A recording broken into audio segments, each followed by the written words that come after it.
किसी भी सोमवार की अष्टमी के दिन शिवलिंग पर अगर लगा दिया जाए, जिंदगी में दुख तुम्हारे आसपास भी नहीं भटक सकता, सुख की अनुभूति होगी।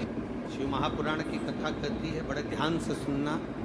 कभी जिंदगी में अगर मौका मिल जाए, कभी जीवन में तुम्हारे घर में गौ माता हो या कोई गौशाला हो और तुम्हें मालूम है कि ये गाय का ही दूध है, ये गौ माता का ही दूध है, तो कभी जीवन में अगर मौका मिल जाए और अगर तुम्हें कोई कह दे कि तेरी किस्मत में सुख नहीं है, तेरी किस्मत में थक के खाना लिखा है, तेरी किस्मत में दुख लिखा है, तेरी किस्मत में हमेशा थक के खाना लिखा है, कोई कह दे तुमको, तो उसकी सुन लेना। और आखिरी में केवल बेलपत्री का ये बीच वाले भाग पर गौ माता, अगर देसी गाय अगर कहीं हो, उसका अगर दूध सुबह का समय का मिल जाए, शाम का दूध नहीं, सुबह का यदि दूध मिल जाए, इस बेलपत्री के मध्य भाग में, आप लोग आस्था चैनल पर आप इस पत्ती, बीच की पत्ती के मध्य भाग में थोड़ा सा दूध लगाकर, नीचे के भाग में भी थोड़ा सा दूध लगाकर, दोनों पत्तियों में गाय का घी लगाकर भगवान शंकर के शिवलिंग पर कभी मौका मिल जाए जिंदगी में एक बार, किसी भी सोमवार की अष्टमी के दिन शिवलिंग पर अगर लगा दिया जाए, जिंदगी में दुख तुम्हारे आसपास भी नहीं भटक सकता, सुख की अनुभूति होगी। दुख में भी सुख आएगा, किस्मत में दुख लिखा है वो तो आएगा, पर दुख में भी सुख की अनुभूति होगी। आएगा दुख, पर दुख भान नहीं होने देगा। पांवों में अगर ठोकर लगी है तो थोड़ी तो चोट लगेगी, पर जूता पहने हो तो ज्यादा लगेगी क्या? जम के तो बोलो रे, नहीं लगे, क्योंकि जूता पहन रखा, तुमने पहले से सेफ्टी कर रखी है, तो चोट नहीं लगेगी। ठोकर लगी, कष्ट हुआ, पांव में थोड़ा कष्ट हुआ, पर इतना नहीं हुआ। अगर नंगे पैर होता, चोट लगती तो ज्यादा लगती। अष्टमी बहुत सुंदर दिवस है, बहुत बहुत बधाइयां महाराज। सोमवार की अष्टमी का मतलब आपको इंदौर की कथा में बताया था, जिस दिन शंकर और पार्वती के मिलन का दिवस हो, और केवल एक माता पार्वती के अकेले मिलन का नहीं, 64 योगनियां तक भगवान शंकर से मिलने के लिए आती है। जिस लड़के की शादी नहीं हो रही हो, सोमवार की अष्टमी पड़ने पर एक लाल फूल चंदन में लगाकर, जहां पर अशोक सुंदरी का स्थान है, उस अशोक सुंदरी वाले स्थान पर ले जाकर, अगर सोमवार की अष्टमी पड़ने पर लड़का या लड़की जिसका विवाह नहीं होता वो चढ़ा देता है, मात्र 3 महीने में उसका विवाह पक्का हो जाता है। मात्र 3 महीने। अशोक सुंदरी का स्थान शिव। बहुत तकलीफ है और नहीं हो रहा काम, बहुत दिनों से लगे हो, नहीं हो रहा, हरा मूंग ले जाओ। मूंग के दाने तो रहते हैं घर में, केवल 31 मूंग के दाने लेकर जाइए, 31 चावल के दाने लेकर जाइए, और 31 ही बेलपत्र लेकर जाइए। जिस दिन सोमवार की अष्टमी हो, कौन से दिन? सोमवार की अष्टमी हो, उस दिन शंकर जी के मंदिर में जाओ, 3 चीज लेकर जाओ, मूंग के दाने, चावल, बेलपत्र। चावल जो 31 लेकर गए हो, अपनी कामना कर कर शंकर जी की देहली पर रख दो, चौखट पर, कहीं पर भी एकांत में उसको रख दिया जाए। मूंग के जो दाने लेकर गए हो 31, वो नंदी के पास में, जो नंदी का पांव ऊंचा रहता है, उस पांव के पास रख दीजिए।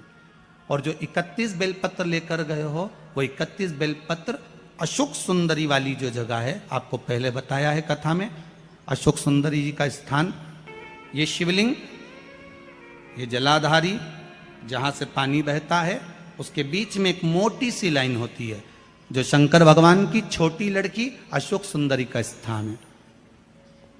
शिव जी के 13 बच्चे हैं, 13 बच्चे में सबसे छोटी लड़की अशोक सुंदरी यहीं पर विराजमान होती है, जहां से पानी नीचे गिरता है। प्रत्येक शिवलिंग के सामने एक मोटी सी लाइन होगी, उस मोटी सी जो लाइन है अशोक सुंदरी, वहां पर जो 31 बेलपत्र लेकर गए हो, अपनी कामना कर कर पीला चंदन, लाल चंदन लगाकर उस पर समर्पित करते जाओ। उसकी डंडी जहां से पानी बहता है उस ओर होना चाहिए। आप निवेदन कर कर देखो, एक सोमवार की अष्टमी पर कर कर देखना, दूसरी सोमवार की अष्टमी आएगी, अपने आप आपका काम हो गया होगा।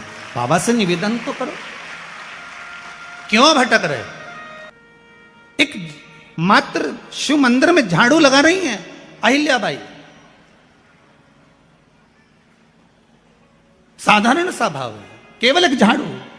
कई लोग कहते हैं महाराज जी आप कहते हो मंदिर में जाकर झाड़ू लगाओ, पोछा लगाओ, तो जो हमने मंदिर में रख रखा है स्वीपर आदि जो भी सेवा करने वाला है, काम करने वाला है, वर्कर है, वो कर रहा है, तो हम क्यों करें? अरे भाई एक बात याद रखना, आप सबसे पूछना चाहूंगा, आप लोग कहते हो कि मंदिर की सफाई जो वर्कर रखा है उसे करना चाहिए, मंदिर की सफाई जो पुजारी रखा है उसको करना चाहिए। मैं आपसे पूछना चाहता हूं कि आपके घर में जो तिजोरी है दिवाली पे उसकी सफाई कौन करता है?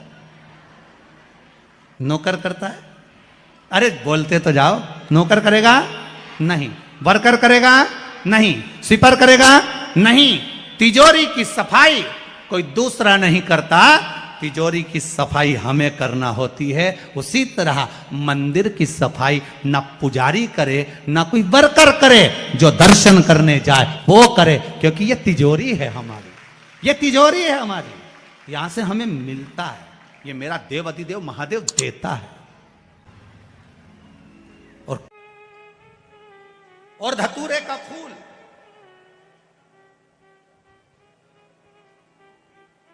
कांटे वाला धतूरा, और उसमें लगने वाला एक पुष्प। आस्था चैनल पर आप लोग देख रहे होंगे धतूरे के फूल का दर्शन। धतूरा और धतूरे का पुष्प, छोटा सा पौधा है, ज्यादा बड़ा नहीं है, कांटा लग रहा है, धतूरा लग रहा है, और उसमें भी साधारण धतूरा नहीं, जिस धतूरे के नीचे की डंडी लाल कलर की होती है, अगर वो सोमवार की अष्टमी को देव अधिदेव महादेव को समर्पित करी जाती है तो उसके घर में कभी संपदा की कमी नहीं होती है। वो धतूरा है, साधारण नहीं है। धतूरे में भी लाल डंडी, जैसे धतूरा गोल होता है उसके नीचे छोटी सी डंडी, देखा है आप लोगों ने? अरे देखी कि नहीं देखी बोलो? धतूरा देखा है ना? धतूरे के अंदर एक नीचे छोटी सी डंडी होती है, जब तोड़ोगे तो वो डंडी का कलर अगर लाल है, वो डंडी का कलर अगर लाल है, और कभी हम तो कहेंगे जैसे बड़ी बीमारी जिसको हो जाती है, लीवर किडनी कैंसर आदि का आदि बड़ी बीमारियों से जो जूझ रहा होता है, प्रयास करो, प्रयास महामृत्युंजय का जाप कर कर, महामृत्युंजय का स्मरण कर कर, एक लाल डंडी का धतूरा प्रयास करना, एक धतूरा मिल जाए या 5 धतूरे मिल जाए किसी भी एकांतेश्वर महादेव पर, जो शिव मंदिर एकांत में हो, जहां कोई जाता आता नहीं हो। वैसे तो अब बहुत मुश्किल है कि ऐसा मंदिर मिल जाए जहां कोई जाता आता नहीं हो, पहले की बात दूसरी है, अब बात दूसरी है।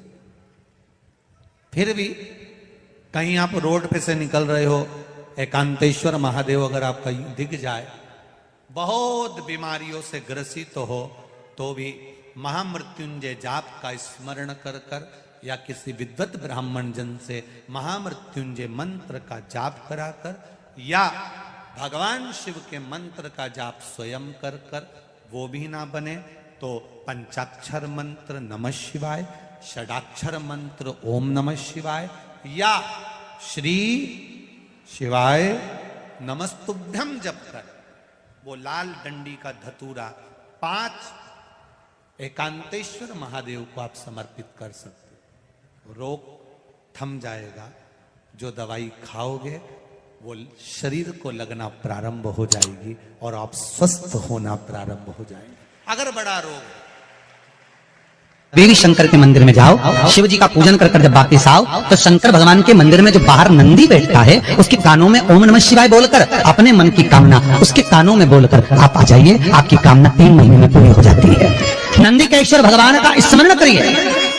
अगर 7 बेलपत्र आप शंकर को समर्पित करते हो तो 1 बेलपत्र नंदी भगवान पर भी अवश्य समर्पित करें। नंदीश्वर भगवान शिव को समर्पित, 1 बेलपत्र नंदी के ईश्वर की ओर चढ़े। और बहुत ध्यान दीजिए महाराज, अगर कोई काम अटक रहा है, नहीं हो रहा, बहुत प्रयास करा, तो भगवान शंकर के मंदिर में 5 बेलपत्र चढ़ाइए। और शंकर भगवान की जो छोटी लड़की है अशोक सुंदरी, आपको बताया था ना अशोक सुंदरी का स्थान, भगवान शंकर की 6 लड़कियां हैं, उसमें से सबसे छोटी लड़की अशोक सुंदरी की जगह पर एक बेलपत्र चढ़ाई है। फिर एक बेलपत्र नंदीकेश्वर पर चढ़ाई है, और नंदीकेश्वर पर चढ़ाने के बाद भगवान शंकर के मंदिर के बाहर चौखट पर दिया लगा दीजिए साइड में, और फिर अपने घर पर आ जाइए, आपका कार्य सफल होना प्रारंभ हो जाएगा। नंदीकेश्वर, भगवान नंदीकेश्वर का स्मरण कर लेने पर जीव आनंद सुख की अनुभूति करता है, आनंद सुख को पाता। भगवान नंदीकेश्वर का पूरी दुनिया में केवल एक केदारनाथ ही एक ऐसा है जहां पर ओम कुंड विराजमान है। कौन सा कुंड है वहां पर? ओम कुंड। जो बच्चा हकलाता है, तोतला बोलता है या गूंगा होता है, जिसकी वाणी नहीं होती, वो अगर ओम कुंड पर जाकर ओम बोलने का प्रयास करता है तो जितनी देर तक उसके मुंह से घुन्न की आवाज निकलती है उतनी देर तक ओम कुंड में से पानी का बुलबुला निकलता रहता है। और 7 या 8 बार बोलने से व्यक्ति हकलाना छोड़ देता है, तोतला बोलना छोड़ देता है, उसकी वाणी आ जाती है। वो ओम कुंड केदारनाथ जी में रसता है।